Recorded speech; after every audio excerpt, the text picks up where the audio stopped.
Іші бауырымыз құрысып, тырысып, көзіміз қарауытқанда дәруменіміз азайып кетті деп шығамыз. Ондайда банан, киви, апельсин деген сияқты жеміс-жидектер жеу керек деп ақыл айтатындар да табылады. Шетелден келетін бағасы қымбат жеміс-жидектерден көрі ата-бабамыз ежелден дайындап жейтін құртты жақсы емес пе? Құрт азықтық болумен қатар дәрілік рөлі де бар. Бұл тағам ақуыздарға өте бай, адам денсаулығына өте пайдалы.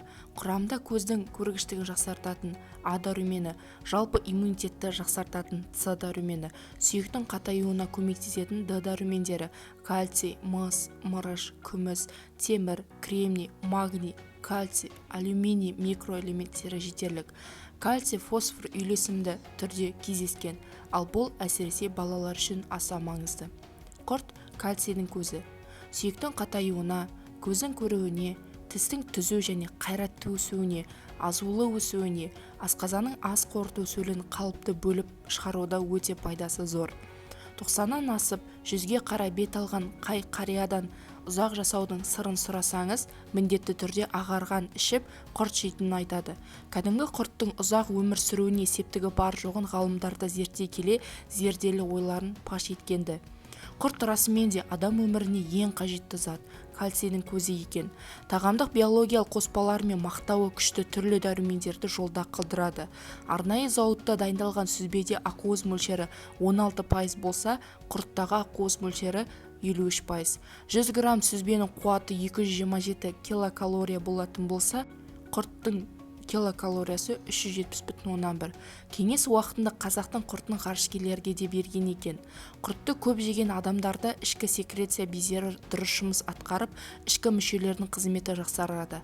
Әсіресе қан айналымы жақсарып, түрлі бездердің қызметін жақсартады. Құрттың май құрамы төмен болғандықтан бауырдың майлануы, іштің өтуі сияқты ауруларға шипа ем болады және көптеген аурулардың алдын алуға көмектеседі.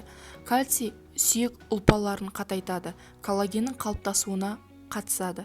Кальцийдің көп мөлшерін қолданатын адамдар, әсіресе әйелдер, өздерінде остеопорозның даму қаупін төмендетеді. Құрттың энергетикалық құндылығы өте жоғары, сондықтан оны жорықтарда, аң аулау барысында, ұзақ сапарда, көште азық ретінде пайдаланған.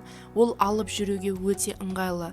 Малта құрт шөлдеген адамға сусын болған. Мысалы, өр мінезді ақын Махамбет Өтемісұлы ерлерінің ісі бітер ме атты өлеңінде 6 малта ас болмай, өзіңнен туған жас бала, сақалы шығып жат болмай деп құрттың тағамды құндылығын өлеңге қосқан. Құрттың қандай түрлері бар? Жас құрт. Жайғанына 1-2 күн ғана болған әлі толық кеуіп үлгермеген құрт. Сүзбеде тұрған құртты сары маймен жентектеп, бастырма ретінде шаймен бірге дастарханға қояды.